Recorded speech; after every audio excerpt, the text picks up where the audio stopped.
শুধু বলে পটল খাবো না, পটল খাবো না, অথচ পটলের এই রেসিপিটা যেই বানালাম অমনি হাজব্যান্ড একেবারে হাঁড়ির ভাত নিমেষেই ফাঁকা করে দিল। লাস্টে নিজেরই আতপেটা খেয়ে উঠতে হলো।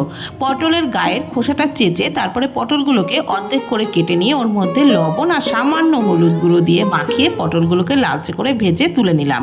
একটা মশলা বানিয়ে নিলাম, পোস্ত, সাদা সর্ষে আর কালো সর্ষে, অল্প লবণ দিয়ে শুকনো ঘুরিয়ে নিয়ে ওর মধ্যে দিয়ে দিলাম দুটো কাঁচা লঙ্কা, অল্প জল দিয়ে মিহি পেস্ট তৈরি করে একটা টিফিন কোটের মধ্যে নিয়ে নিলাম। দিয়ে দিলাম ওর মধ্যে একটু দুধ আর পরিমাণ মতো লবণ, হলুদ গুঁড়ো, একটু কাশ্মীরি লঙ্কার গুঁড়ো, দিয়ে দিলাম কাঁচা সর্ষের তেল আর সামান্য চিনি দিয়েছিলাম।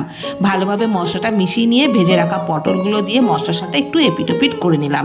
একটা চিরা কাঁচা লঙ্কা দিলাম। কড়াইয়ের জলের মধ্যে 10 মিনিট মতন ভাপিয়ে নিয়েছিলাম। তাহলে বানিয়ে নিন পটলের এই রেসিপি, দেখবেন ওই নখচ্চকর লোকেরাও বলবে পটল এবার থেকে বেশি করে খাবো।